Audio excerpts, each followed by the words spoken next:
دوستو، پنجاب کی مٹی میں ایک ایسی کہانی دفن ہے جو صرف سیاست کی نہیں بلکہ جذبات، مذہب اور پہچان کی کہانی ہے۔ سوچیں ایک ایسی پولیٹیکل پارٹی کے بارے میں جو کہ پنجاب کے کسانوں، وہاں کے نوجوانوں اور سکھ قوم کی دھڑکن ہوا کرتی تھی۔ ایک ایسی پارٹی جس نے انگریزوں کے خلاف جم کر لڑائی لڑی، جس نے پنجاب کے حقوق کے لیے جیلیں بھری اور جس نے کئی دفعہ اس اسٹیٹ کی سرکار چلائی۔ لیکن آج وہی پارٹی اپنے وجود کی سب سے بڑی لڑائی لڑ رہی ہے۔ یہ کہانی ہے شرومنی اکلی دل کی، اور ہمارا آج کا سب سے بڑا سوال یہ ہے کہ جو اکلی دل کبھی سکھ سیاست، پنجابی پہچان اور پنجاب کے حقوق کی سب سے بڑی آواز تھی، وہ دھیرے دھیرے اپنی زمین کیوں کھو بیٹھی۔ اس کہانی میں جذبات ہیں، لڑائی ہے، گٹھ بندھن ہے اور دھوکے کا احساس بھی ہے۔ دوستو، اگر آپ نے اس چینل کو ابھی تک سبسکرائب نہیں کیا تو کائنڈلی سبسکرائب کر لیں۔ اس کہانی کی شروعات آج سے لگ بھگ 100 سال پہلے 1920 میں ہوتی ہے، جب ہندوستان پر انگریزوں کا راج تھا۔ اس وقت پنجاب کے گردواروں پر کچھ کرپٹ مہنتوں کا قبضہ ہو چکا تھا۔ یہ مہنت، جنہیں انگریز سرکار کی پوری سپورٹ حاصل تھی، گردواروں کو اپنی ذاتی جاگیر سمجھنے لگے تھے۔ عبادت کی جگہوں پر عام لوگوں کے ساتھ زیادتیاں ہوتی تھیں، عورتوں کی عزتیں محفوظ نہیں تھیں اور عیاشی کا ماحول تھا، جو کہ سکھ مذہب کے بنیادی اصولوں کے بالکل خلاف تھا۔ اپنی مذہبی عبادت گاہوں کو ان کرپٹ اور بے ایمان مہانتوں اور انگریزوں کے قبضے سے آزاد کروانے کے لیے عام سکھ سماج نے ایک موومنٹ شروع کی۔ اسے گردوارہ ریفارم موومنٹ یا اکلی موومنٹ کہا جاتا ہے۔ دوستو، ہزاروں کسان، مزدور اور عام لوگ اس میں شامل ہوئے۔ ننکانہ صاحب کا واقعہ آج بھی لوگوں کے دلوں میں زندہ ہے، جہاں شانت سکھوں پر مہنت کے گنڈوں نے حملہ کر کے انہیں بے رحمی سے قتل کر دیا تھا۔ گرو کے باغ اور جیٹو جیسے مورچوں پر انگریز سرکار نے ان شانت لوگوں پر لاٹھیاں برسائیں اور گولیاں چلائیں۔ ہزاروں لوگ مارے گئے یا زخمی ہوئے، پر انہوں نے ہار نہیں مانی اور اپنا شانت احتجاج ہمیشہ جاری رکھا۔ اس لڑائی کو ایک صحیح سمت دینے کے لیے 15 نومبر 1920 کو شرومنی گردوارہ پربندھک کمیٹی، جسے ہم عام طور پر SGPC کہتے ہیں، اس کا وجود رکھا گیا۔ SGPC کا مقصد تھا گردواروں کا انتظام چلانا اور انہیں کرپشن سے پاک کرنا۔ اور ٹھیک ایک مہینے بعد 14 دسمبر 1920 کو اس موومنٹ کو زمین پر لڑنے کے لیے ایک والنٹیئر فورس بنانی پڑی، جس کا نام رکھا گیا شرومنی اکلی دل۔ لگاتار 5 سال کی قربانیوں اور لڑائی کے بعد 1925 میں انگریز سرکار کو جھکنا پڑا اور سکھ گردواراز ایکٹ پاس ہوا۔ اس قانون نے گردواروں کا پورا کنٹرول اور مینجمنٹ SGPC کے حوالے کر دیا۔ اس عظیم جیت نے اکلی دل کو صرف ایک مذہبی جاگیر نہیں بلکہ پنجاب کے لوگوں کی ایک بے حد مضبوط سیاسی آواز بنا دیا۔ دوستو، SGPC اور اکلی دل کا ایک ایسا رشتہ بن گیا جو آنے والے 100 سالوں تک پنجاب کی سیاست کو چلانے والا تھا۔ سکھ دھرم میں میری اور پیری کا کنسیپٹ ہے، جس کا مطلب ہے دھرم اور سیاست کا ساتھ چلنا۔ اس اصول پر چلتے ہوئے کہا جانے لگا کہ جو SGPC پر کنٹرول کرے گا وہی اصل میں اکلی دل اور پنجاب کی سیاست کو چلائے گا۔ وقت آگے بڑھا اور 1947 میں دیش آزاد ہوا، لیکن آزادی کے ساتھ پنجاب کے حصے میں آئی بٹوارے کی آگ اور درد۔ لاکھوں لوگ بے گھر ہوئے، خون خرابہ ہوا اور پنجاب 2 حصوں میں بٹ گیا۔ آزادی کے بعد جب پورے ملک میں زبان کے آدھار پر نئی اسٹیٹس بن رہی تھیں تو پنجاب کو یہ حق آسانی سے نہیں دیا گیا۔ 1950 میں جب اسٹیٹس ری آرگنائزیشن کمیشن نے اپنی رپورٹ دی تو انہوں نے پنجابی بولنے والوں کے لیے الگ اسٹیٹ بنانے سے انکار کر دیا۔ ان کا کہنا تھا کہ ہندو اور سکھ دونوں ایک ہی علاقے میں رہتے ہیں اور اس کا بٹوارہ ٹھیک نہیں ہوگا۔ اس وقت اکلی دل نے اپنے حقوق حاصل کرنے کے لیے ایک نیا محاذ کھولا، جسے پنجابی صوبہ موومنٹ کہا جاتا ہے۔ ان کی مانگ تھی کہ پنجابی بولنے والوں کے لیے ایک الگ اسٹیٹ بنائی جائے جہاں پنجابی زبان کو اس کی صحیح عزت ملے۔ اس موومنٹ میں عقلی لیڈر جیسے ماسٹر تارا سنگھ اور سنت فتح سنگھ نے لمبی بھوک ہڑتالیں کیں اور لاکھوں عقلی ورکرز جیل گئے، لیکن یہ لڑائی آسان نہیں تھی۔ پنجاب کے اندر ہی ہندو اور سکھ قوموں کے بیچ زبان کو لے کر دوریاں آنے لگی تھیں۔ کچھ ایکسٹریمسٹ ہندو سنستھاؤں جیسے آریہ سماج اور جان سنگھ نے پنجابی ہندوؤں کو کہا کہ وہ مردم شماری یعنی سینسز میں اپنی بولی ہندی لکھوائیں، چاہے وہ گھر میں پنجابی ہی کیوں نہ بولتے ہوں۔ انہیں لگتا تھا کہ پنجابی صوبہ اصل میں ایک سکھ میجورٹی اسٹیٹ بنانے کی سازش ہے۔ اس سے ماحول اور خراب ہوا۔ آخرکار 1965 کی بھارت پاکستان جنگ میں پنجابیوں اور سکھ فوجیوں کی بہادری دیکھنے کے بعد 1966 میں سینٹر سرکار نے پنجاب کا بٹوارا کیا۔ ایک نیا اور چھوٹا پنجاب بنایا گیا جہاں پنجابی بولنے والوں کی میجورٹی تھی، اور بچے ہوئے حصوں کو الگ کر کے ہریانہ اور ہماچل پردیش بنائے گئے۔ چندی گڑھ کو دونوں سٹیٹس کی کامن کیپٹل بنا کر یونین ٹیریٹری بنا دیا گیا۔ اس پنجابی صوبے کی جیت نے عقلی دل کو پنجاب کی سیاست کا سب سے بڑا کھلاڑی بنا دیا، اور وہ پہلی بار اپنی سرکاریں بنانے میں کامیاب ہوئے۔ لیکن نئے پنجاب کے بننے کے بعد بھی کئی مسئلے حل نہیں ہوئے۔ چندی گڑھ کا مسئلہ ابھی تک حل نہیں ہوا تھا، اور دریاؤں کے پانی کا بٹوارا بھی ایک بہت بڑا مدعا بن گیا۔ دوستو، عقلی دل کا کہنا تھا کہ پنجاب کے پانی پر صرف پنجاب کا حق ہے، اور اسے زبردستی ہریانہ اور راجستھان کو ستلج یمونا لنک یعنی SYL نہر کے ذریعے دیا جا رہا ہے، جس سے پنجاب کے کسانوں کی زمینیں بنجر ہو جائیں گی۔ ان مسئلوں کو ایڈریس کرنے کے لیے 1973 میں عقلی دل نے پنجاب کے آنند پور صاحب میں ایک بہت ہی اہم ڈاکومنٹ پاس کیا، جسے آنند پور صاحب ریزولوشن کہتے ہیں۔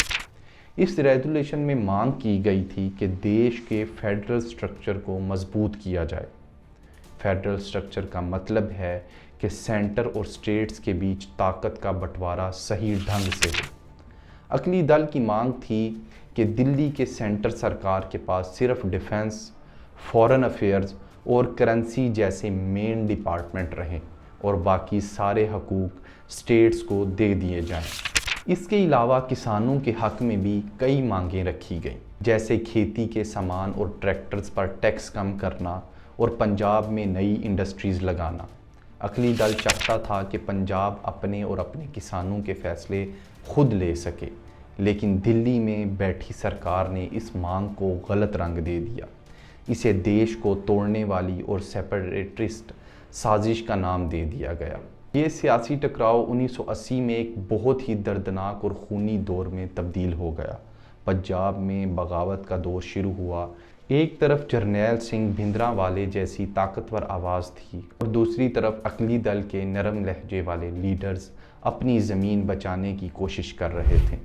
عقلی دل نے 1982 میں دھرم یدھ مورچہ شروع کیا تاکہ آنند پور صاحب ریزولوشن کی مانگوں کو سینٹر سے منوایا جا سکے، لیکن دھیرے دھیرے یہ موومنٹ ان کے ہاتھ سے نکل کر آزادی کی مانگ کرنے والے گروپس کے ہاتھ میں چلی گئی۔ جون 1984 میں بھارت سرکار نے امرتسر کے سوان مندر پر آپریشن بلو سٹار کیا۔ گردواروں میں آرمی کا گھسنا، ٹینک چلانا اور وہاں خون خرابہ ہونا سکھ قوم کے لیے ایک ایسا گہرا زخم تھا جسے آج تک بھلایا نہیں جا سکا۔ اس کے ٹھیک بعد اکتوبر 1984 میں پرائم منسٹر اندرا گاندھی کا ان کے سکھ باڈی گارڈز نے قتل کر دیا، اور پھر پورے ملک میں 1984 کے دنگے ہوئے جن میں ہزاروں بے قصور سکھ مارے گئے۔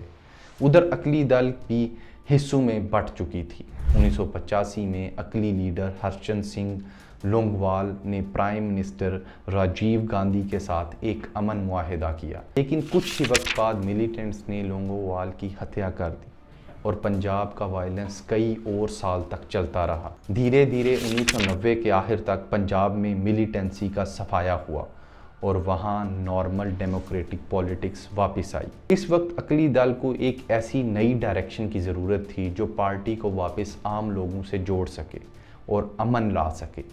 یہ بڑا قدم اٹھایا پرکاش سنگھ بادل نے۔ 1996 میں عقلی دل نے اپنا 75واں سال مناتے ہوئے موگا کے اندر ایک بڑی کانفرنس کی، جہاں پارٹی نے اپنے پرانے سکھ سینٹرک رستے چھوڑ کر ایک نیا اور انکلوسیو نعرہ دیا: پنجاب، پنجابی اور پنجابیت۔ اس کا مطلب تھا کہ عقلی دل اب صرف سکھوں کی نہیں بلکہ ہر اس انسان کی پارٹی ہے جو پنجاب میں رہتا ہے، چاہے اس کا مذہب یا ذات کچھ بھی ہو۔ انہوں نے اپنی پارٹی میں ہندو اور دوسری کمیونٹی کے لوگوں کو بھی ٹکٹس دینا شروع کیے۔ ساتھ ہی بھارتیہ جنتا پارٹی یعنی بی جے پی کے ساتھ ایک پکا اور لمبا معاہدہ کیا۔ اس معاہدے کو ہندو سکھ ایکتا کی مثال بتایا گیا، جس نے پنجاب میں امن اور بھائی چارے کا پیغام دیا۔ بادل صاحب نے گاؤں گاؤں میں اپنا نیٹ ورک مضبوط کیا، کسانوں کو مفت بجلی دینے جیسے بڑے پولیٹیکل ماسٹر اسٹروکس کھیلے، اور ایس جی پی سی کے ذریعے ہر گاؤں کے گردوارے کمیٹی تک پارٹی کی مضبوط ریچ بنائی۔ کانگریس کے خلاف پنجاب میں عقلی دل ایک بہت بڑی اور اکیلی آلٹرنیٹیو فورس بن گئی۔ اس کامیاب اسٹریٹجی کا نتیجہ یہ نکلا کہ عقلی دل نے 1997، 2007 اور 2012 میں پنجاب میں اپنی سرکاریں بنائیں۔ پرکاش سنگھ بادل 5 بار پنجاب کے چیف منسٹر بنے اور ان کی لیڈ میں پارٹی طاقت کے عروج پر پہنچ گئی۔ تو دوستو، یہاں سب سے بڑا سوال یہ آتا ہے کہ آخر گڑبڑ کہاں شروع ہوئی؟ جو پارٹی اتنی مضبوط تھی، جس کی جڑیں گاؤں گاؤں میں پھیلی تھیں، اس نے اپنا بیس کیسے کھو دیا؟ اس کی شروعات ہوئی پاور کے ایک ہی خاندان تک سمٹ جانے سے۔ جو عقلی دل کبھی عام کسان اور عام ورکر کی پارٹی ہوا کرتی تھی، جو ڈیموکریٹک طریقے سے چلتی تھی، جہاں عام والنٹیئر بھی اوپر تک جا سکتے تھے، اس پر دھیرے دھیرے بادل پریوار کا پورا قبضہ ہو گیا۔ اسے ڈائنیسٹک پولیٹکس کہا جانے لگا۔ پرکاش سنگھ بادل نے اپنے بیٹے سکھبیر سنگھ بادل کو پارٹی کا پریزیڈنٹ بنا دیا اور وہ ڈپٹی چیف منسٹر بھی بن گیا۔ ان کے رشتہ دار خاص طور پر بکرم سنگھ مجیٹھیا پارٹی اور سرکار میں بہت طاقتور ہو گئے۔ دوستو، لوگوں کو لگنے لگا کہ پارٹی اب ایک سماجک اور دھارمک موومنٹ سے زیادہ ایک پرائیویٹ کارپوریٹ کمپنی کی طرح چل رہی ہے۔ عام جنتا میں یہ بات عام ہو گئی کہ ٹرانسپورٹ کے business, private bus networks, cable TV network, لیکر اور ریت یعنی سینڈ مائننگ جیسی پروفیٹیبل چیزوں پر بادل خاندان اور ان کے قریبی لوگوں کا پورا مافیا راج چلنے لگا ہے۔ پارٹی عام آدمی سے کٹ کر صرف چند امیر اور طاقتور لوگوں کے ہاتھوں میں کٹ پتلی بن گئی۔ جنہوں نے پارٹی کے لیے قربانیاں دیں، انہیں سائیڈ لائن کروا دیا گیا۔ اسی دوران پنجاب کے نوجوان ایک نئی آفت کا شکار ہو رہے تھے، اور وہ تھی نشے کی خطرناک بیماری۔ پنجاب میں سنتھیٹک ڈرگز، جسے عام زبان میں چٹا کہا جاتا ہے، ہر گاؤں اور ہر گلی تک پہنچ گیا۔ گھر کے گھر اس نشے کی وجہ سے اجڑ گئے۔ ماؤں نے اپنے جوان بیٹے کھو دیے۔ عام جنتا میں یہ بات آگ کی طرح پھیل گئی کہ اس ڈرگ نیٹ ورک کے پیچھے کچھ بڑے سیاسی لوگوں کا ہاتھ ہے، اور ان کے بغیر یہ کاروبار اتنے بڑے لیول پر نہیں چل سکتا۔ اپوزیشن پارٹیاں اور عام لوگ لگاتار عقلی سرکار پر الزام لگا رہے تھے کہ وہ اس نشے کے کاروبار کو روکنے میں پوری طرح فیل ہو چکے ہیں، یا شاید ان کے اپنے لوگ ہی اس گھناؤنے کام میں شامل ہیں۔ لیکن عقلی دل کی ساکھ کو سب سے بڑا اور شاید جان لیوا جھٹکا لگا سال 2015 میں۔ بات شروع ہوئی سرسا والے ڈیرا سچے سودا کے چیف گرمیت رام رحیم کو عقل تخت کی طرف سے اچانک معافی ملنے سے۔ عام سکھوں کا ماننا تھا کہ یہ معافی عقلی سرکار کے دباؤ میں صرف ڈیرا کو ووٹوں کے لالچ میں دی گئی تھی۔ حالانکہ بعد میں پبلک کے بڑھے ہوئے غصے کو دیکھتے ہوئے یہ معافی واپس لے لی گئی، پر لوگوں کا اعتبار پوری طرح ٹوٹ چکا تھا۔ اس کے کچھ ہی وقت بعد فرید کوٹ کے برج جواہر سنگھ والا گاؤں سے سری گرو گرنتھ صاحب کا ایک سروپ چوری ہو گیا، اور پھر اکتوبر 2015 میں بارگری گاؤں اور آس پاس کے علاقوں میں پوترا گرنتھ کے پنے گلیوں میں بکھرے ہوئے ملے۔ اس بے ادبی کی گھٹنا نے پورے پنجاب میں غصے کی ایک ایسی لہر دوڑا دی جو پہلے کبھی نہیں دیکھی گئی تھی۔ لوگ اپنے دکھ اور غصے کا اظہار کرنے کے لیے سڑک پر اتر آئے اور انصاف کے لیے شانت دھرنے دینے لگے۔ لیکن عام جنتا کا غصہ اس وقت آسمان چھو گیا جب کوٹکا پورا اور بہل بال کلاں میں پولیس نے شانتی سے احتجاج کرتے ہوئے سکھوں پر لاٹھی چارج شروع کیا اور گولیاں چلا دی۔ اس فائرنگ میں کرشن بھگوان سنگھ اور گرجیت سنگھ نام کے 2 معصوم سکھ نوجوان مارے گئے۔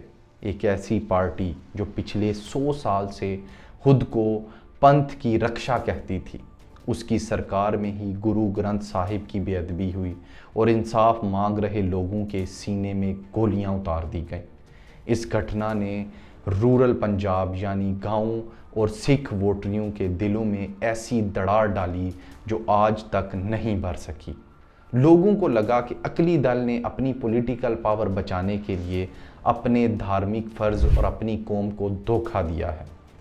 انہی سب بڑھتی ہوئی ناراضگیوں کا نتیجہ تھا کہ 2017 کے اسمبلی الیکشنز میں اکلی دل کی ایسی بری ہار ہوئی کہ وہ کانگریس اور نئی آئی عام آدمی پارٹی کے بعد تیسرے نمبر پر آ گئے۔